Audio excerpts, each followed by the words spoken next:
Yeah, we're fired. You had him before. Had him in Baltimore. Yeah, he great player, been a good pass rusher for a long time in this league. Great addition, a guy that you're able to claim off waivers as a tribute to our scouting staff. Like they're always looking at every roster around the league. Like I don't think those guys get enough credit for the amount of hours they pour into like every team's evaluated every week around the league by that staff, Elliott and Grow and their crew. Like they do a tremendous job, and it's always like, always a consideration for them. Hey, do you upgrade the roster? So a guy like this becomes available. What a find this time of the year to be able to get a boost in our pass rush and incorporate him in our defense. It was really a credit to them. Great job. He only had one day, and obviously probably hard to remember what it looked like in 2020 in practice. But I mean, did he look similar?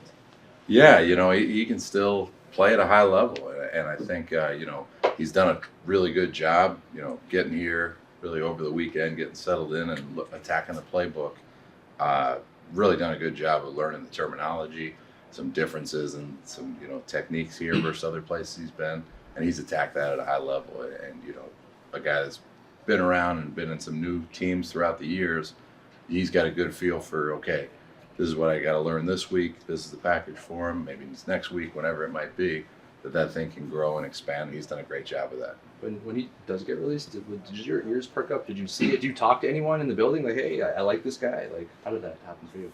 Those guys are always on it. Our scouts, like they're evaluating that every week, and really, it's more credit to them than anything. Like those guys have a list of guys that they like, how they rack and stack them, and it's really they do a good job of that. But obviously, that's a guy that we were able to have success with at another place. So anytime you see one of those guys in a similar way of Zimenez, where like you're excited when those guys get in because you already know what they bring to the table, and he's doing a nice job. Is there communication between like the front office and like the assistants? For sure, yeah. I think with Elliott, it's always really good collaboration, great lines of communication. Hey, what'd you think of this guy? Yeah. What was your experience? And it's like that collaboration is what makes you good. It's what brings everybody together and gets you pulling in the same direction. When everybody's rooting for the same thing, it normally works out well. On the field, do you see him as a 3-down player or more just like situational pass rusher? Yeah, I think anytime a guy gets anywhere, you figure out what role he can play in early and then grow it from there. And with him, he's really developed his game to be an every down player. Early in his career, probably more pass rush. Now I think he's really working at becoming a complete player, and it's just about what he can do in this system. And we're looking at this thing like a blank slate. Like, hey, forget about what you did.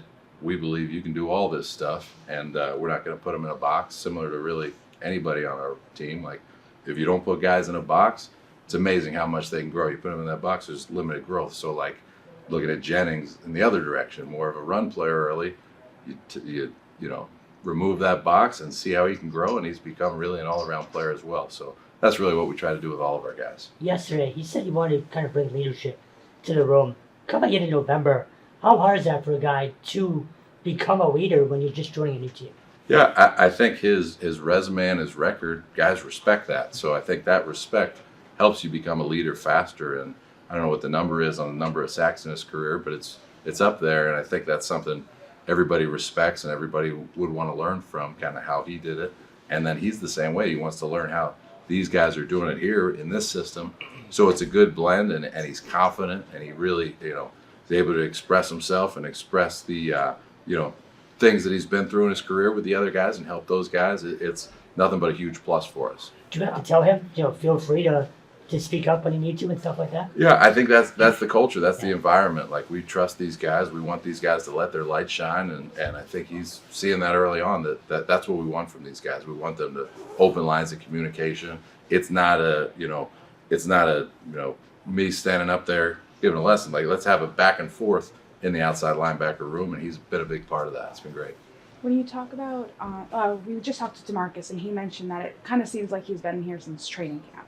Is that something you've noticed as well since he's gotten here? Yeah, for sure. He's attacked the details of this, and working with us, and then also Keith Jones, like separate time with Jan, and really honing in on those details. He's done a great job. He's a bright young coach with a great future, and he's really, a lot of these new guys that come in, if we're meeting or whatever, Monday or whatever it is, he's able to get with those guys, and he's been in this system, and he does a really good job. So those two, like one day in the room together all day, you feel like the guy's been here a while. Credit to how he learns and credit to how Keith coaches. It's a really good job. Sports Illustrated puts out this list of promising assistants, and I know you were on it last year. I just saw the link like 5 minutes ago that your name was on again. For okay. Defensive coaches to watch. Just wondering like your reaction to that.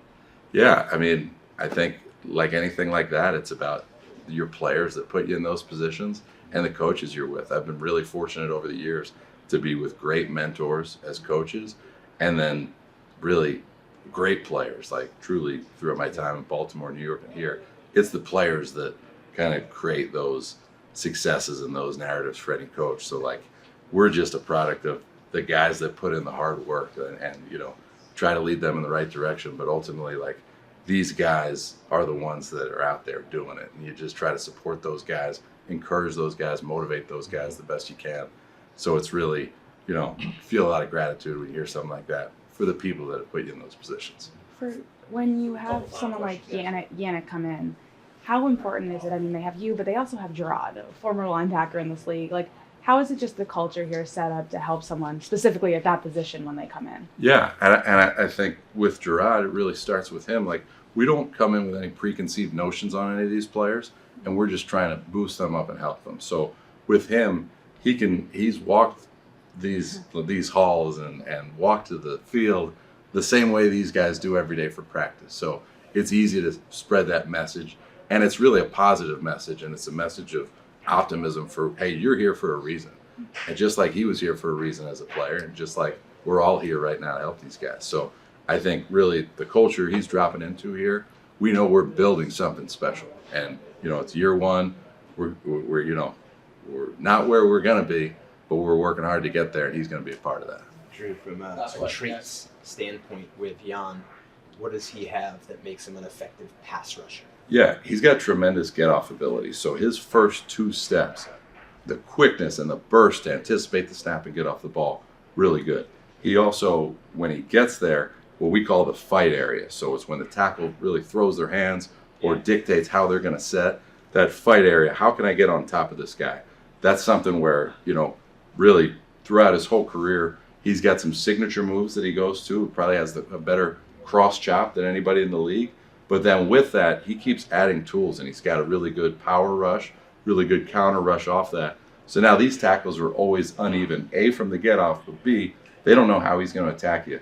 And then ultimately it's that finish. So like when I get on top of this tackle, how do I bend? How do I burst? How do I separate quarterback from the ball? Like those 3 parts of a rusher, he's got all 3 of them. There's some guys where it's, hey, this is a little stronger than this, but he finishes really well. Hey, he's got a great get off, doesn't necessarily have this. This guy's a total package as a rusher, and you've seen it his whole career. Thank you, Coach. Yep. Thank you, guys. All right. Best thing we do, right? Play man. Great. All right. So, but you can't live in man. Otherwise, you get killed in man. Because no matter how good you cover them, there's man beaters all across the league. Crossers, pick plays, stuff like that. So they use motion. So you got to change it up. You can't do the same thing every time. And based off the weeks, you know, we decide, you know, what's the best thing to do. Right? Is it to change it up? Is it to give it a different look? Right? Is it this actually a pressure week? Mm-hmm. You know, is the offensive line struggling with a ton of injuries? So yeah, that's kind of where it's at. How much? I know we're going way back here, but I'm curious because McVay's evolved. Mm-hmm. Every good coach evolves, but from the offense, you remember back in Super Bowl 53 from the one you're studying this week. What are the biggest differences? Well, it's just some of the core concept stuff, but we played them in 2020, and you know. They did a pretty good job against us. So, you know, try not to look at that game because the 2020 game, they got us. So, well, how much? I'm not saying like you have their number. What I'm saying is like how much has he evolved? You know, do you see the? So he's definitely added a couple of different things to his system. You know, it's kind of what he wants to do against you that week. It's kind of what you notice on the tape. Look, he's an incredibly talented, smart coach. You know, takes a lot of pride in game planning. On Monday through Saturday, like this guy is a great coach, and you know, got a lot of respect for him, and whatever he's got planned for us on Sunday, I'm sure it's pretty good. When it comes to the man coverage stuff, like how do you guys go about deciding if this is like a shadow week for Gonzo versus, you know, last week he told us that he was just kind of sticking to the boundary? Yeah, it's just based off the personnel, maybe the system, maybe kind of, I don't know. It's just more of how I'm feeling it out this week. I kind of don't want to give you the answer. That's kind of I where ask I'm you at a lot right of now. those types I of know. You ask a lot of questions where I really don't want to give you the answer. It's not like anybody's listening to my press conference, but, yeah. you know. Well, the Rams are. Yeah, exactly. So, you know, it's depending on week to week how I feel, how he feels, how the coaching staff feels about it. So speaking of the matchups, what do you see from Demarcus Robinson and Puka Nacua? I know Cooper Kupp, but mostly in the slot. Man, Puka is strong. Yeah. You know, that dude is strong. So, like, when guys jam him, you can see him, like, get back vertical, get that guy square, and just push off at the top. Not dirty push off. Yeah. You know, he's playing ball. Like, you want to jam me, I'm going to jam you right back. You know, a talented, you know, watching some of his the big plays from last year, man, this guy's got good hands, too, down the field. So, you know, excited for that matchup. And then Robinson is slick. Like, he is savvy at the top. You know, that touchdown he caught in Seattle, great play. Yeah. Slowed down. Guy kind of caught back up, got in phase, gave him a little, hey, how you doing? Right? And then caught the ball over the top. That was a great play by him. You know, he's very talented, and he's been in, I believe this is his 9th year. And, you know, we have like these little 40 times. He must have ran slow that day 9 years ago because he's fast. He's faster than that little 40 time that's on there. So a lot of respect for him as well. And Coop is, you know, another really good, talented player. Reminds me a little bit of Jules when he's out there. Like when he does his option route, like he gets his head real low and he's trying to get you to look at his head and shoulders rather than his waist, which Jules used to do that all the time. And shout out Jules. You know, Jules is really good at it. That's awesome. And you mentioned the throw against Seattle. It seems like watching Stafford, there's so many deep throws where he's going outside the numbers, like out routes, and it feels like it's not that common for most quarterbacks. I was wondering, do you see it the same way where he just challenges those defenses in that way, and what allows him to do that? You know, he's been doing this for a long time. Really skilled player. I would say he's extremely patient. Like he doesn't like let the game kind of get to him. You know, he can read out the coverage. You know, he probably takes a lot of pride in knowing this is the coverage, this is where I'm going with the ball. Like a lot of those veteran pocket passing quarterbacks take a ton of pride in that. And that's kind of what his type is. You know, he just knows where he's going and he can make those throws. And then again, across the league, you know, inside passing it's high percentage. Yeah. So everybody's just trying to, like, when you think about it, it's all about space. It's all about high percentage ball. What can I do this week to play high percentage ball? And really, that's how I kind of see the game. Like, everybody's only trying to do the high percentage stuff. And then if there's tendencies, they're trying to break tendencies. And then with Stafford, a guy who can manipulate coverage just by like looking one way and throwing another, and how he just does that so easily. What do you coach in those situations? Like, you just saying play your technique, or like, because that is feels like a rare kind of challenge. Yeah, you know, you just try to play everything true. Try not to guess. You know, if they have scissors, right, they have something off of that, right? If they have, you know, double ins, double outs, right, they definitely got an in and go or a shake move at the top, a stutter. You just try to play everything true with a guy like this, a quarterback that can make all 3 level throws, and, you know, try not to do anything crazy and be like, this is what it is. Because when you say this is what it is to a corner or safety, sometimes that goes the other way, and then they go, I thought you said it was 100%. So you say it's about 85%. What have you seen from Alex Austin at practice? I know his window's kind of coming up here. Yeah, so Alex is doing a really good job getting his feet back underneath him, you know, ready to go. The thing is, you need to create a roster spot to get him back on the roster. So Right. that is a head coach front office question, not a Mike Pellegrino cornerback coach question. Well, speaking of those, I'm sorry, my bad. Yeah. When speaking of those young guys, Isaiah Bolden seemed like he got his first significant action of his career. I was wondering what went into that. How's he growing behind the scenes? Yeah, no, doing really good. Doing a good job in a communicator role as a nickel, our stars. And, you know, it was funny. We were sitting there on the sideline before he went out there, and we were like, all right, guys, big announcement. Zay Bolden, let's go, man. And everybody was like, all right, Zay, let's go, man. So, you know, everybody was super pumped to get him in the game. And that's what I love about my group.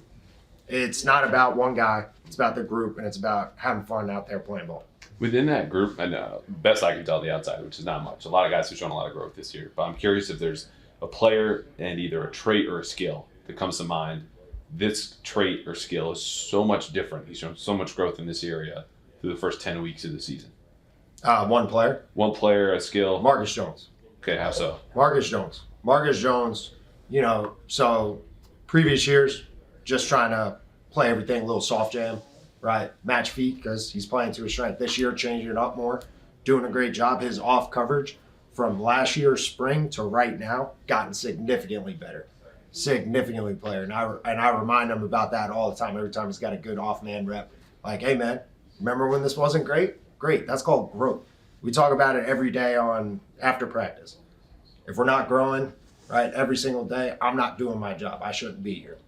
All right, so that's the goal for me as a coach, growth, and being intentional about growth every single day. And what specifically has he done to get better? Because, like, he's got the hits, he's got the speed. I know there was one, like, the post against San Francisco where, like, I know they completed it, but he was all over it. So what specifically is he doing to get better? Yeah, so, I mean, look, it's the feel, right? You got to feel speed at the top. When do I get to a quarter turn? When do I turn my hip and turn and go? Like, that's all big things. Where's the break point? Is the break point at 12 this week or is the break point at 15? All right, if it's play action, it probably might be at 15, might be a little bit deeper down the field. So it's a feel. So just like anything in life, you got to rep it. You don't rep it, you're going to struggle. Right? If I just say like, hey, we're gonna go out there and you're gonna work your off coverage, you're gonna pedal quarter turn and then turn and run or break. First couple of times you're not gonna be very good at it, right? So like you haven't seen it. You just got Well, I'm just assuming. I'm assuming right now, right in his genes. Okay. But yeah, no, we just got to keep repping it. I've been more intentional the past 2 years of working the off coverage. So just trying to make sure my guys have enough tools to go out there and compete and do what we're asking them to do. This is a hypothetical, but let's say, that growth from Marcus, had come along, but not to the degree that he has, that much growth. Could that have affected some coverage plans? Like I started asking about, you're playing 70% man, 60% man. If that growth hasn't been shown, you wouldn't be able to do things like that.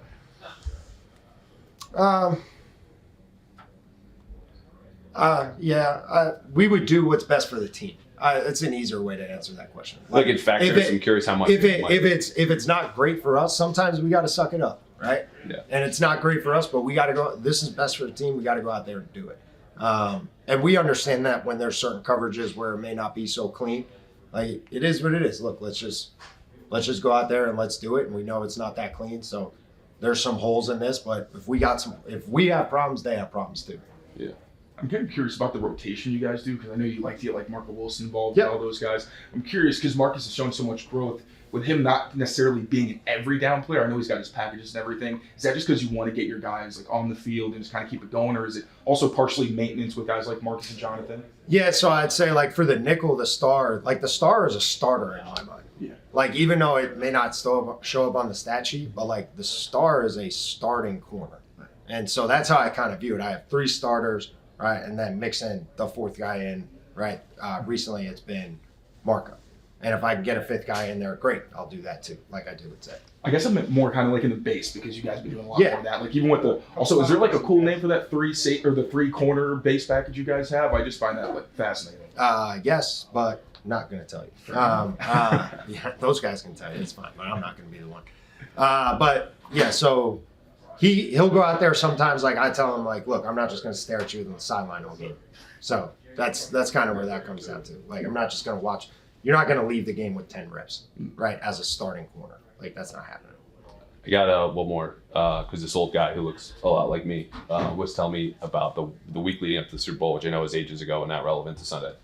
But there was just a change in game plan from the first week to the second when you guys went to, obviously, what you ran. Yeah. What do you remember about those discussions within the staff about like, hey, we got to just turn this over? Yeah, so I was a young guy. That was my last year as a coaching assistant, kind of helping out with the DBs that year, and that was BB coming in and saying we're going to do this. The coaching staff, rallying around it, be like, yeah, that's actually a really good game plan.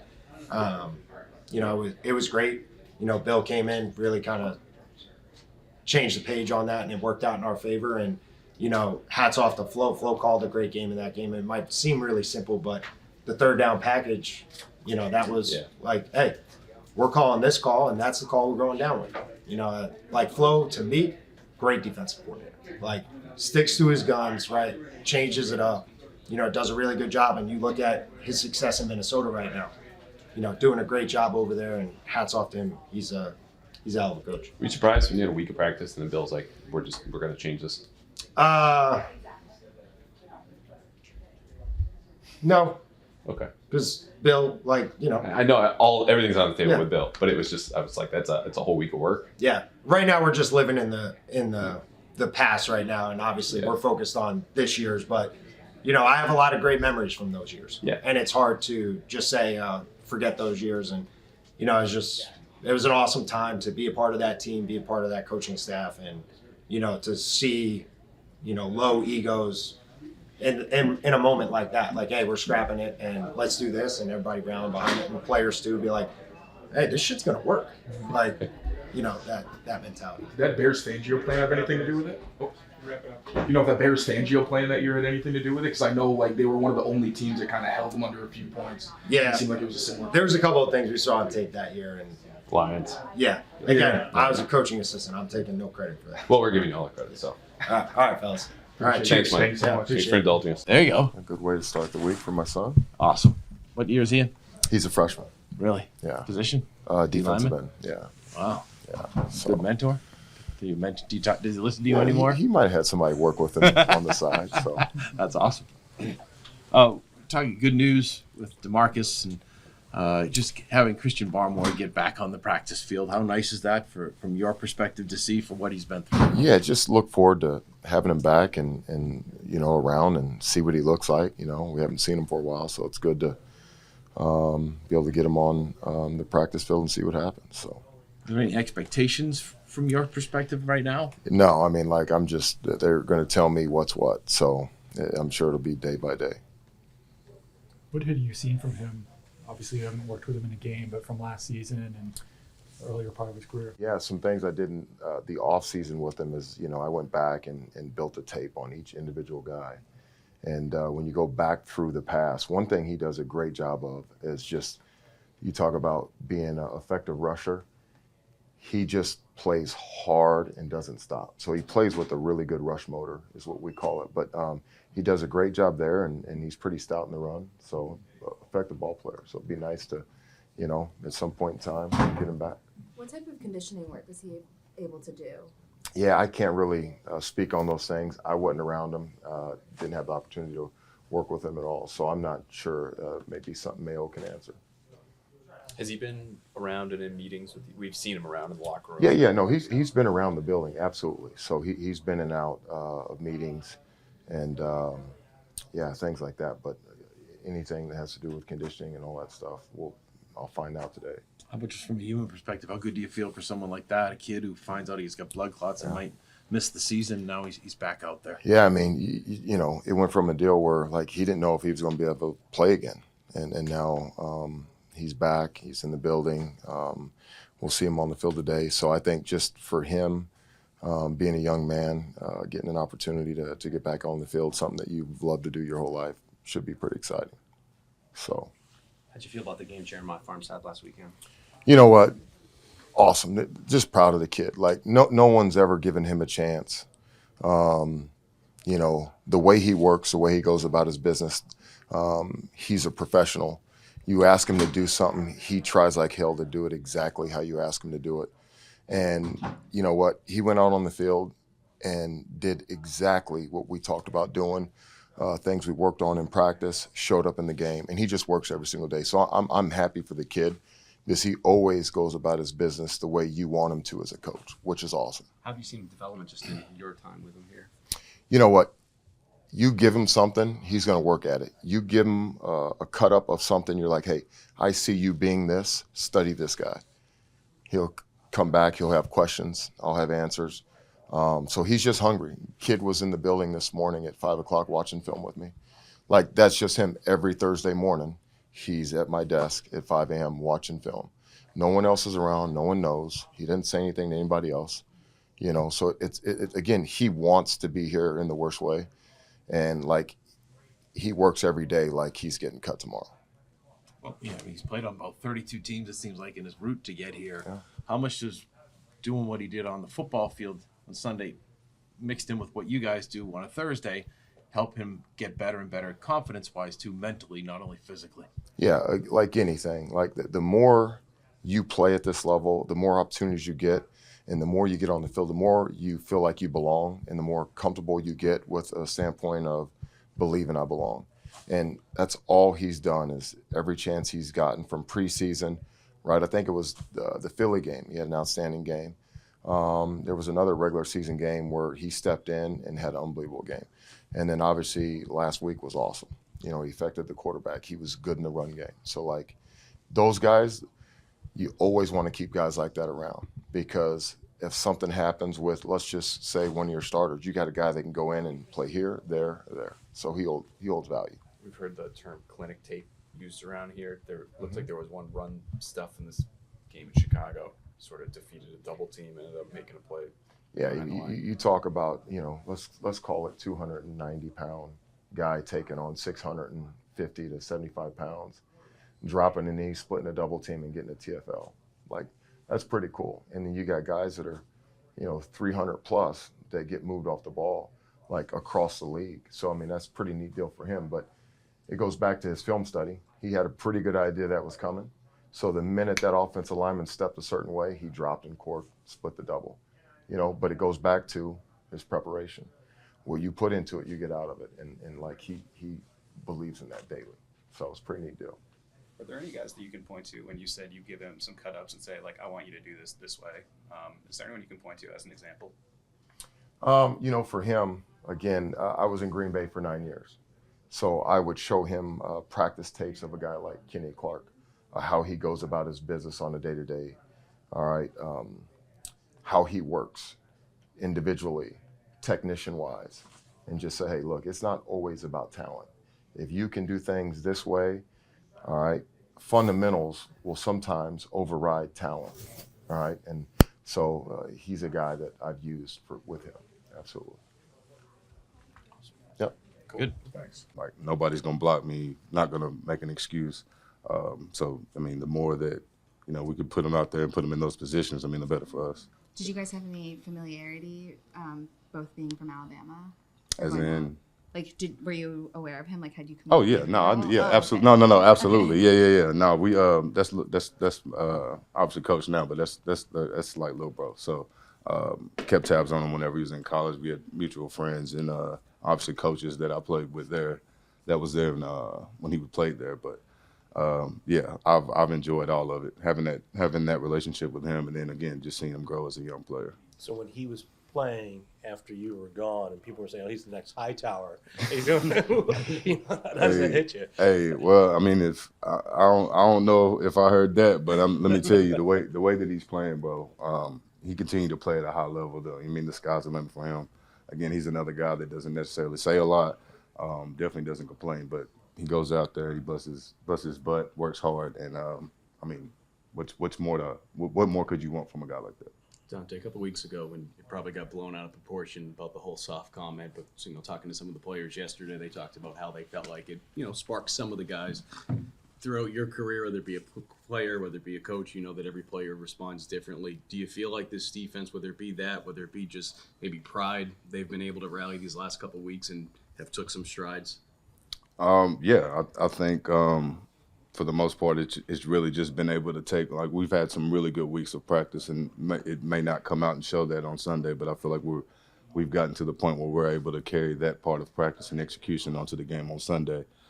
As far as the hard work and stuff, I mean, that's always been there. You know what I mean? It's just being able to bring that throughout the week and bring it in on Sunday. And like you've mentioned, like, we've been able to do that whenever we're able to come out and play fast and play aggressive.